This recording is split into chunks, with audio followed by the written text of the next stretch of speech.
everyone. Thank you for joining us to Access team. I'm Viviana Wu, a student from nonprofit leadership program from the School of Social Policy and Practice. Nervous. Good morning. My name is Gabriela Goitia. I'm a candidate for Bachelor's of the Arts at the College of Arts and Sciences. My name is Kyle O'Neill, and I'm a student studying bioengineering in the School of Engineering and Applied Sciences. And I'm Devin Hernandez. I'm a Master of Social Work candidate at the School of Social Policy and Practice. Let me introduce you to Tiara. She is a 12th grader who is currently in the process of applying to different art schools to pursue her dreams of becoming a graphic designer. Tiara has been able to accomplish her goals due to the assistance she has received, such as academic tutoring, personalized college guidance, as well as counseling services. Michael, on the other hand, is an 11th grader who is facing academic challenges. His teachers have recommended that he seek out-of-class tutoring. However, his high school does not offer them. Out of frustration, Michael feels as if both his parents and school cannot support him during this difficult time. Both Tiara and Michael come from public high schools within the school district of Philadelphia. But why is it that individuals like Tiara are able to succeed, whereas individuals like Michael are struggling? Michael is not the only student who comes from a public high school that cannot equip him with the necessary tools he needs to succeed. In fact, many programs that once enriched the learning experience of Philadelphia public high schools have been eliminated as a result of the statewide budget cut. For example, over 60% of high schools do not qualify for guidance counselors. A recent report known as the High School Directory of 2015 states that 30 out of 56 public high schools are titled either intervene and/or watch, which signifies that prompt action must be taken in order to improve these school standings. Out of these 30 schools, approximately 18,000 students are affected. Despite the limited in-school resources, at least 1,100 educational, social, and training programs are offered 2 days out of the school district. These programs are offered free of charge and are mobilized by traditional nonprofits, universities, as well as young professionals. For example, College Connection by Philadelphia Futures provides personalized college guidance as well as academic tutoring, whereas organizations like Yes Philly provide individual counseling, family counseling, as well as college readiness courses. These programs, among many others, have the potential to assist individuals just like Michael who are currently struggling. Given the existing programs and resources that are available throughout Philadelphia in the nonprofit sector, we believe the solution for uniting these individuals with out-of-school resources is AccessLink. By doing so, we can increase students' accessibility to out-of-school resources. Our program is both feasible and strategic. You may ask, how so? Because we will be leveraging on existing community as well as school resources, beginning with StudentNet. StudentNet is an online portal system that is mandated by the School District of Philadelphia. Every student within the public school system currently has access to this portal system. In addition, we will be utilizing 211. 211 is a nonprofit organization that is a part of United Way, and essentially, 211 acts as a central repository system that houses the information of nonprofits, businesses, as well as other servicers who offer programs throughout the greater Philadelphia and southern New Jersey areas. Our implementation will begin in 2 different phases. In phase 1, which will take place during the first 6 months of the project, we will simply be creating an AccessLink, which is a hyperlink on each student's StudentNet account, which directly connects them to 211's educational and training services areas that is specific for our youth. Our objective during phase 1 is to increase students' accessibility to these out-of-school resources. During the 6 months, we will gather usage data, conduct surveys and focus groups to ensure that the usage and feedback is used to improve our strategy.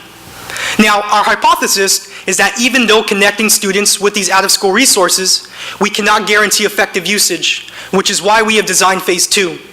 During the following 6 months, we will create an AccessLink platform that is separate from 211's online platform. And our objective for this phase is simply to promote students' effective use of these out-of-school resources. You ask, how do we do that? It's simple.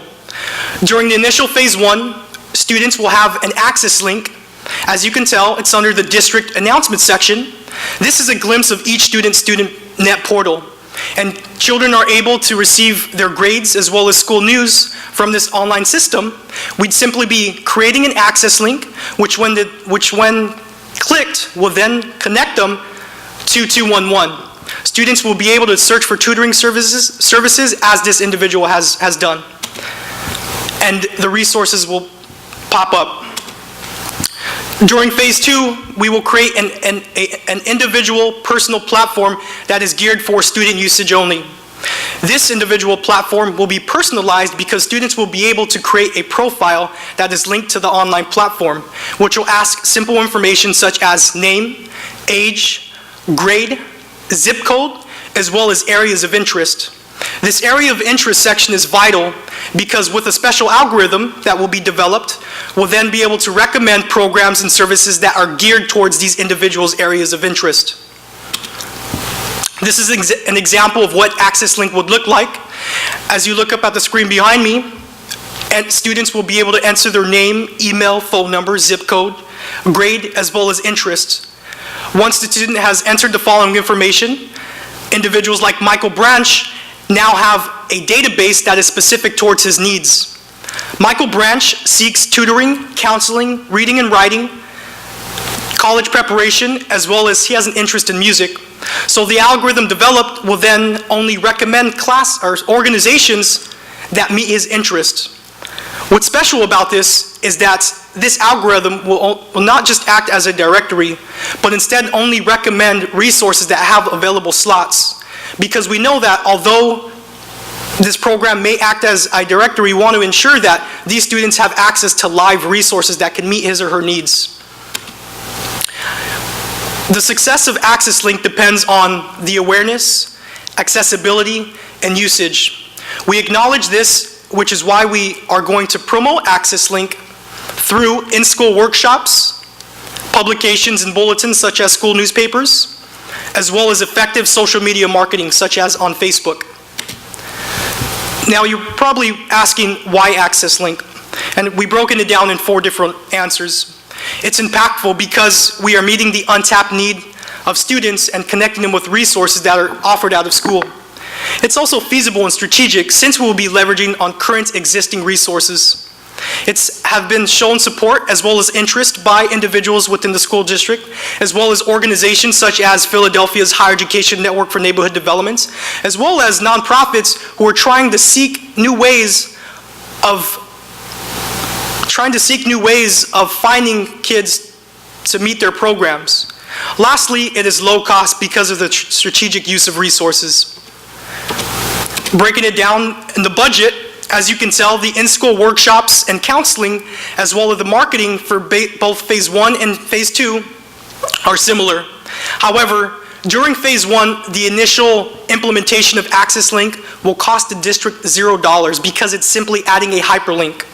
However, because we want to develop a special technology, it'll cost roughly $11,000 to $14,000, as said by a design firm in Los Angeles, which makes the equivalent total to $25,200. The unit for cost for the 18,000 students affected is 31 cents per student during phase 1 and $1.08 per student in phase 2, making a total of $1.40 per student for the entire phase 1 and phase 2 process. Why this matters to Philadelphia. Underperforming schools is a concern that is urgent and substantial to public high schools within the district, which calls for immediate action. AccessLink is a quick solution AccessLink is a quick solution with a lasting impact. With AccessLink, our goal is to enable students like Michael to succeed without the constraint of limited resources. Thank you.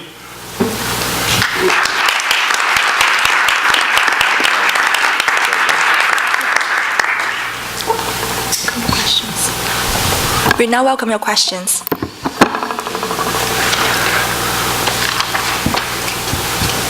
Well, may I? All right, never mind jumping right in. Hello, guys. Good job. Terrific. I want to particularly commend you on, as a big fan of logic models, having written, more than my share of NSF proposals. I was very impressed, actually, with the fact that you used one, and yours is actually extremely sophisticated. So your theory of change and everything else, very nicely laid out. That was a great piece of work.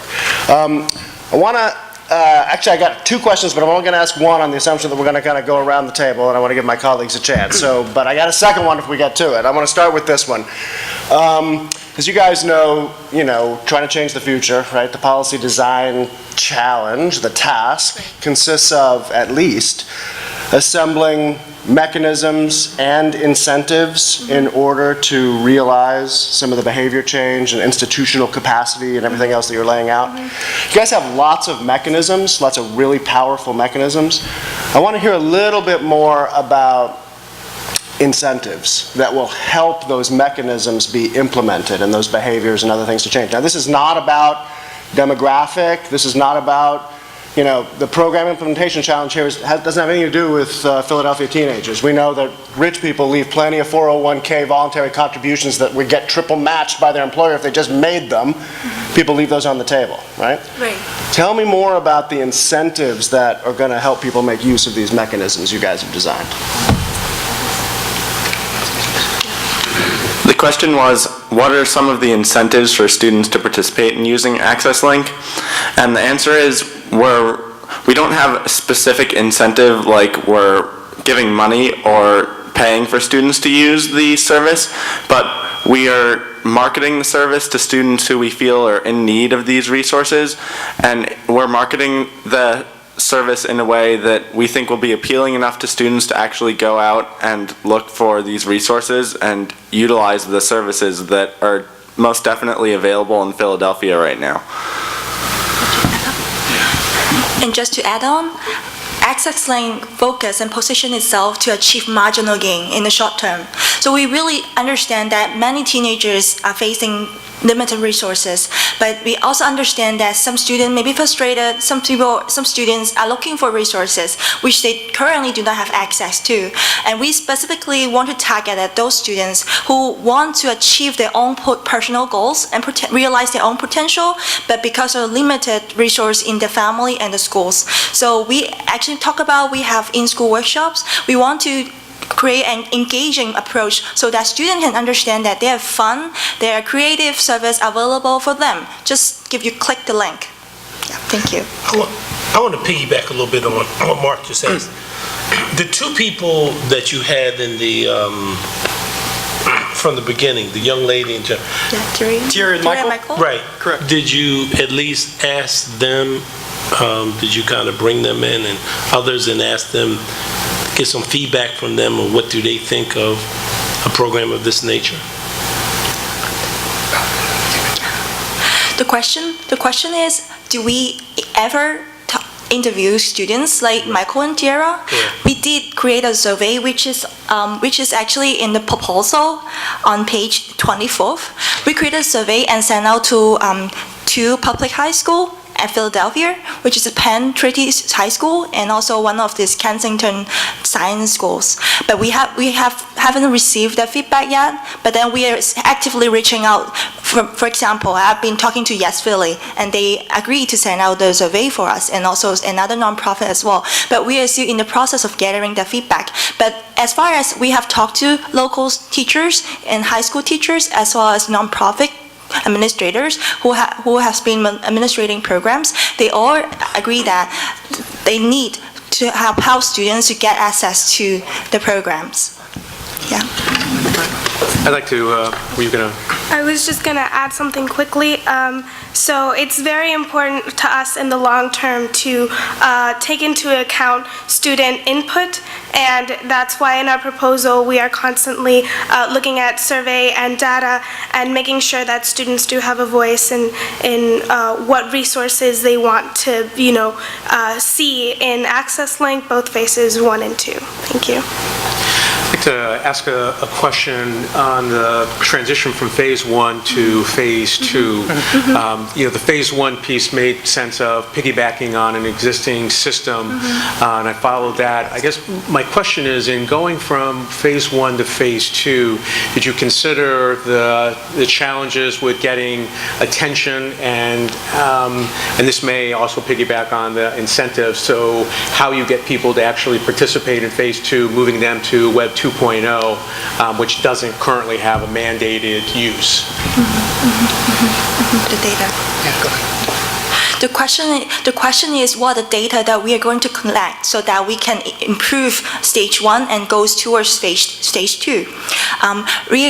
We're concerned about will students use AccessLink, as well as would they have the incentive as well, and we also have question as in whether the nonprofit have the capacity. So we have several hypotheses as in why student will use that, and for example, who are the students using this AccessLink? What are the grades, and what time would they use it? Is that like near the end of semester or in the beginning of semesters? And also, what service are they interested in? Right now, in this social impact area, there is no accurate answer right now. And that's why we really hope that in stage 1, by just doing something small, starting something small, and then we can gather enough data and accurate data so that we can leverage on and improve on phase 2. Right now, actually in phase 2, we do not have an exact picture of what it have to be. We really want to gather beneficiary feedback so that we know what they really want to have. Yeah. If I could ask, I'm sorry. My apologies. Just to add on to that very quickly, I think the transition from phase 1 to phase 2 will also go very smoothly because of the marketing campaign that we have. And so we're trying to build during the first 6 months a strong social media and in-school workshop marketing so that when we move on to phase 2, we will be able to access students, and we already have a base of marketing techniques. And so since they are already familiar with AccessLink, the transition will be smoother. So my question follows up on that, a little bit more about phase 2.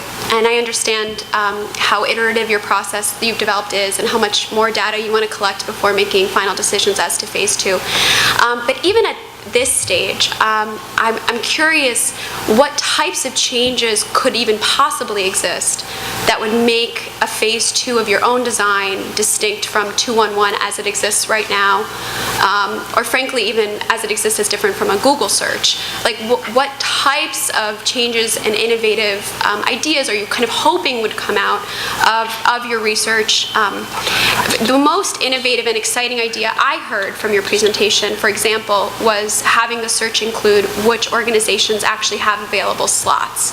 And I was wondering if you could talk more about that and maybe other things you think could really differentiate it from 211 as it exists right now.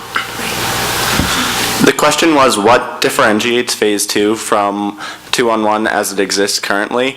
And the answer is we are trying to design something that's much more targeted to students and much more user-friendly, so we can actually take some of their input and a bit more specific input and specifically give them only a few of the resources that are available. And as you mentioned, we were interested in trying to highlight specific programs that have available slots, because some of the programs are over capacity, whereas others are under capacity and are looking for students to fill those spots, because we talked to some nonprofits that are interested in having more students and trying to get them to their services. So one thing that we would do specifically is try and highlight those programs in those searches versus just having a 211 search, which just sort of throws up a whole bunch of different resources in a specific area that you click on. In addition, after we spoke to the design firm in Los Angeles, I talked to one of the technicians and we agreed that this platform will be directed specifically for students, meaning we want students to engage. Though we can design something that would be very effective, we also have to have students participate in such a design. So by making it user-friendly and open, and as you can tell based off of the screenshot, it's something that's going to engage students to actually participate and want to utilize the system. Would the school district of Philadelphia view this as a complement or a competitive resource? So I didn't get permission to name this representative. However, she has mentioned that the district is currently trying to take an initiative to actually develop a system, which I now know as geocoding, to then map out resources available specified towards educational access. And this idea can easily be incorporated within the system itself, and it'll actually complement them because they're always trying to find ways to deliver programs to these students. Though there are programs on the district website itself, this is just going to open up the floodgates for many more. Can I just ask one follow-on to that? Would it then make sense for this to live inside of 211 as opposed to a separate URL, if you will, for students to go to? I mean, what I'm trying to get at is that if you have limited amount of attention from students, if you're taking them to multiple places, does it diffuse the focus on, single source to get them to the resources they need? We actually have considered that question as well. So in phase 1, we want to first create AccessLink on the StudentNet account. So the AccessLink hyperlink will link to 211 in the first phase, but then in the second phase, it will link to our platform. But we actually consider 211 as well as students, we're using 211. We found that our hypothesis is that it is not user-friendly. It is just like Web 1.0 listing out resources, but then they can be outdated and students may have no incentive to just reach out to them. So then we want to, in phase 2, we want to help the students to connect to these resources actively. And that's why we said that we are strategic in a way that we are leveraging on existing resources. We think that the School District of Philadelphia is very willing to help us and assist us, and our program can complement with what they are doing.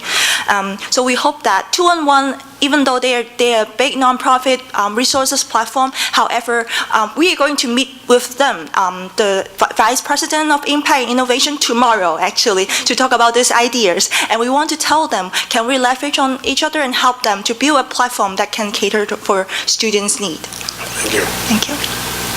So when on the topic of platforms, what numbers is the school district seeing to StudentNet? So out of the 36,000 students, how many of them are actually going to StudentNet, and what links are they already looking at? Because if you're building something on that piece, I want to see what the traffic is already for that piece.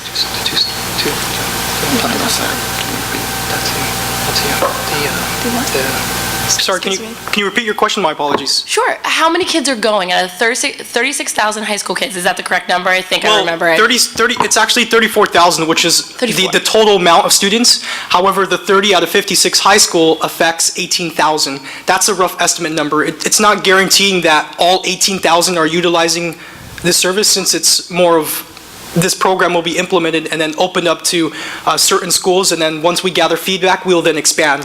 How many kids are going to StudentNet, period? Right now, StudentNet is a mandated account, so every student will have access to.